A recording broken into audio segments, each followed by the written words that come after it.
Outros dizem que já tá lá em Jerusalém. Onde tá é difícil saber, né? Agora, a pergunta é por que esconderam? E qual é o Por que lance dela? sumiu? Sumiu só porque roubaram? É. Eu acho que não roubaram, não. A Arca da Aliança, ela aparece no livro do Apocalipse. A Árvore da Vida aparece, a Arca da Aliança aparece. Por em que isso, momento? eu não lembro em qual capítulo que é, Mas sobre o quê? Falando o quê? Falando ali na hora que mostra Jesus glorificado e tal, e fala ali estava a Arca da Aliança, você fala, então a Arca da Aliança não foi destruída. Ela tá aí ainda e vai ser usada ainda. A Arca da Aliança, onde estava... O templo, né? Não, dentro dela os mandamentos... Ali tinha 4 coisas dentro dela.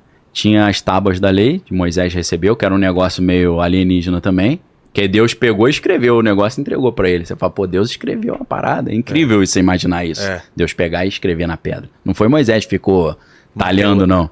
Então tem as tábuas da lei, tem a vara de Arão que floresceu.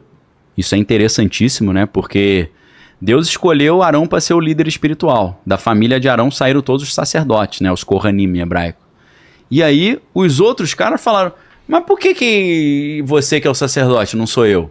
Aí Deus falou, ó, pega todo mundo aí uma vara, e a vara que florescer é quem eu escolhi. Aí o cara pegou um pedaço de madeira, surgiram ali umas folhas ali, aí falou, é ele, fez um milagre e falou, é ele que eu quero. Fui eu que escolhi, não foi ele que se autodeclarou. Então tem a vara de Arão, que floresceu. Maná. Tinha, né? E aí tinha um pote de ouro com maná dentro. Por isso que eu falo que são 4 coisas, né? O pote de ouro o pote e o maná dentro, entendeu? Tudo isso tem uma simbologia espiritual muito forte, né? A arca... Maná é tipo um pão? Maná é um pão, é. É como se fosse uma... Sabe aqueles fungos assim que às vezes dá em parede? Sei. É como se fosse um negócio tipo aqui. É um pão, mas tem um formato meio... Uma textura meio estranha, né? O maná. Que é uma coisa incrível, né? Que o maná caía certinho na hora certa, né? Os caras, vai cair o maná, caía. E aí no dia seguinte ele apodrecia. Não dá pra acumular. Era só pra... O cara tinha que ter fé que Deus ia mandar no dia seguinte. Não dava pra você juntar, né? Então, uma série de coisas impressionantes, né? Nessa parte da Bíblia. A Arca da Aliança tem uma teoria mirabolante aí de por que ela foi escondida. Porque a Arca da Aliança é uma arma de destruição em massa. Qual que é a última... aparição? Na época, dizem que ela sumiu na época que os babilônios, Nabucodonosor, conquistou Jerusalém. Depois dali, ninguém nunca mais viu. Tá. Entendeu? E ela teria um poder de destruição em massa? Porque, dependendo da interpretação na Bíblia, porque os números são letras, então a leitura varia, a Bíblia diz que quando os filisteus roubaram a arca e levaram para a terra deles, depois eles devolveram. Quando eles devolveram a arca, um monte de curioso foi lá ver a arca, abriram a arca, 53 mil pessoas morreram por causa disso.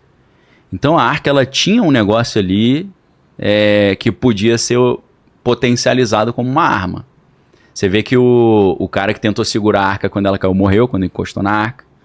Dizem que essas pessoas que morreram quando olharam para dentro da arca, elas não morreram imediatamente, só porque olharam, elas ficaram, o cabelo caiu, o cara foi ficando fraco, como se tivesse uma radiação. Porque a arca, na verdade, ela abriu uma fenda no espaço-tempo também, né? Como se fosse um portal.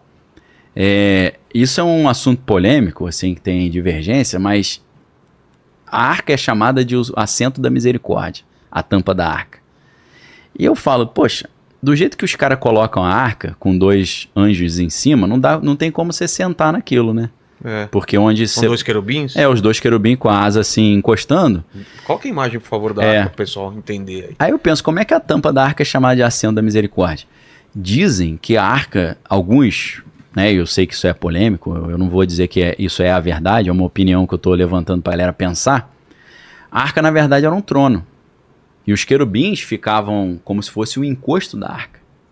Aí, o que aconteceu? Aqui o encosto do assento. O encosto, e eles cobriam os rostos e conectavam as asas, mas era um encosto, não era exatamente em cima.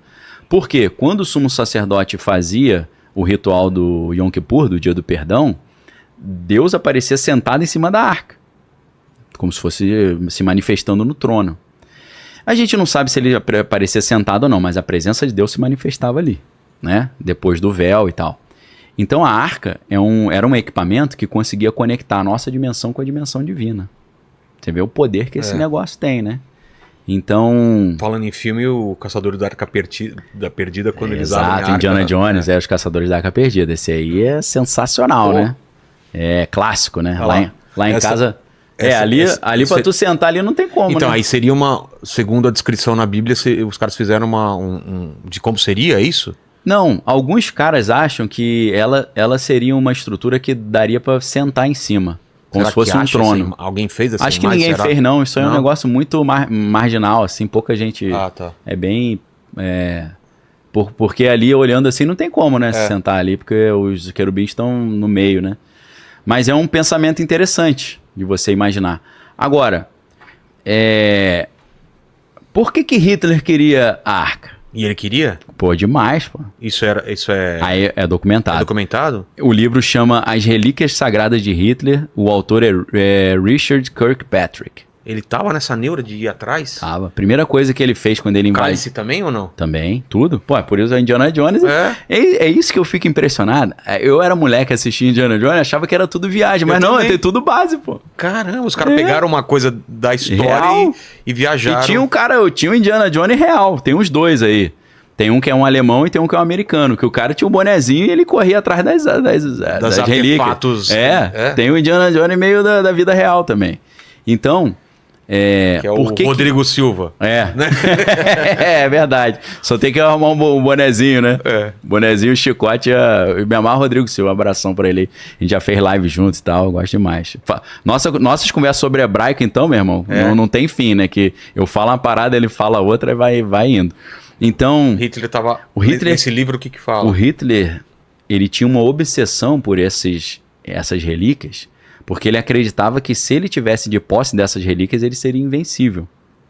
Isso é o que os historiadores geralmente dizem. Quando ele foi lá no museu da Áustria, a primeira coisa que ele fez foi pegar a lança de Longino, que é a lança que teria perfurado Jesus. Entendeu? Que aquilo ali para ele, que tinha um conhecimento místico também, tem a sociedade Thule, tem a ideia do Vril. O Vril é um poder sobrenatural que eles estavam buscando para ele reinar sobrenaturalmente sobre o mundo. Até o negócio do desenho que ele fez da suástica tem um pouco isso. Tem. Porque a suástica originalmente é um símbolo ariano indiano. Porque eu não sei se a galera tem esse discernimento. Irã significa o país dos arianos, né? A cultura ariana, ela é da região ali, é persa e índia, e é mais ali daquela região. Você tem templos, né, com a suástica. Só que a suástica, ela não é tombada, a suástica indiana, ela é em pé. Ele rodou ela para a esquerda como se dissesse o seguinte: eu estou usando força espiritual, mas do lado do mal. Entendi. Ela tá rodando pro lado invertido, ele inverteu. Aí entra aquele negócio que eu te falei, da cruz invertida, de você falar as coisas ao contrário, de Deus falar uma coisa e fazer o inverso daquilo. Deus fala, não beba sangue, porque isso é abominação. O cara fala, não, vou virar vampiro. Entendeu? Eles querem fazer sempre o contrário. Então,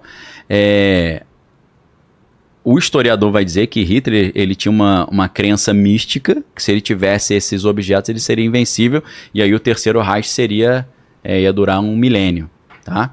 Tem a ver com a terceira Roma do Maquiavel, aí já é outro papo, mas só tô dando uma dica aí pra galera que quiser fazer essa comparação, né? Maquiavel dizia que deveria ser construída a terceira Roma. A primeira Roma, ela passou porque ela foi vencida pelo cristianismo.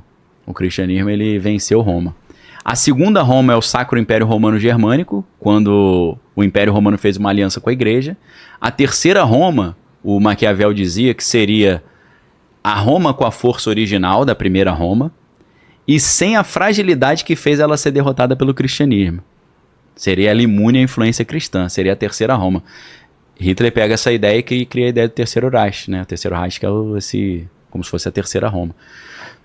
A Arca da Aliança, então, eu acho que se cai na mão errada e o cara sabe operar essa máquina, o cara domina o mundo mesmo. É como se fosse um equipamento que você consegue, usando para o mal, dominar um poder quase que invencível. Então, aí o que Deus faz, na minha opinião? Ele esconde ela, porque ela na mão errada, meu amigo, ia dar um BO violento. Aí tem um cara chamado Chris Thomas, que é um inglês doidaço, que ele trouxe uma teoria que é boa para um filme. Então tem o asterisco de conteúdo altamente especulativo, que ele diz que um grupo de alienígenas veio pro planeta Terra e chegou aqui mais ou menos na época lá de 1776. Por que 1776? Porque no dia 1º de maio de 1776 foi quando Adam Weishaupt criou os Illuminati, a Ordem dos Iluminados da Bavária, né? Que era tipo uma super maçonaria para dominar o mundo e criar uma ordem mundial nova. Ele não conseguiu fazer porque caiu um raio no emissário dele lá quando estava levando o plano. Aí todo mundo ficou sabendo do plano e prenderam todo mundo. Só que desse pessoal se refugiou na França. E na França eles criaram a Liga dos Homens Justos. E com a Liga dos Homens Justos eles conseguiram fazer depois a Revolução Francesa. Não é por acaso que você vê os Iluminados e o Iluminismo. Tem um vínculo aí. E a proposta do Iluminismo, pelo menos da Revolução Francesa de 1789, era a mesma. Derrubar o antigo regime das monarquias europeias e criar um novo regime. Uma nova ordem, né? Então, o Chris Thomas, ele vai dizer que esses alienígenas, que a gente pode interpretar como um anjo caído, eles chegaram no planeta Terra, porque eles foram libertos lá de onde eles estavam presos, e eles chegaram aqui e pensaram, como é que a gente poderia convencer a humanidade que fomos nós que criamos eles e nós somos deuses deles? Aí entra aquela teoria dos antigos astronautas, né, dos Anunnaki, do Zachariah Sitchin, né, do Erich von Däniken, lá eram os deuses astronautas, que inclusive do filme Prometeu, né, o Alien, que os alienígenas que nos criaram, e aí depois voltaram para continuar os engenheiros, né? Esses engenheiros, engenharia genética. Então, segundo o Chris Thomas, isso eu estou reforçando que é uma teoria muito doida, mas vai falar sobre a Arca, esses seres chegaram aqui e pensaram o seguinte, se a gente alterar os artefatos arqueológicos, a gente consegue convencer que fomos nós que criamos. Aí eles teriam adulterado os artefatos arqueológicos, criando lá aquelas tábuas lá de Marduk, não sei o que, dos sumérios. Porque ali diz que eles vieram aqui, pegaram os macacos e mudaram geneticamente, criaram os seres humanos para usar como escravo, para trabalhar para eles, né?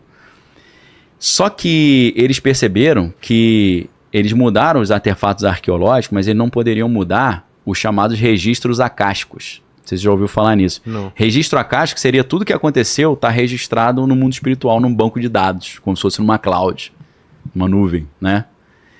E para eles terem um domínio pleno, para convencer a humanidade e ninguém descobrir que isso é uma mentira, que foram eles que criaram a humanidade e não Deus, eles teriam que, além de alterar o registro arqueológico, alterar o registro acástico.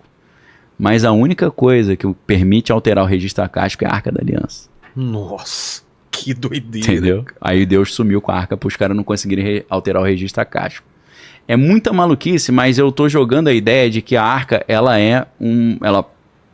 se o cara souber mexer naquilo, seria um conhecimento muito refinado, ele poderia dominar o mundo com aquilo. Talvez fosse por isso que Hitler estava atrás da arca. Porque ele sabia mexer nela de um jeito que ele ia controlar a mente das pessoas todas. Lembra um pouco aquele filme do Denzel Washington lá, que ele era cego, né? Como é que é o nome daquele filme? Sei. Esqueci o nome do filme aí. É o Livro de Eli. O Livro de Eli. O Livro de Eli. Que o cara quem tivesse a Bíblia ia dominar tudo, né?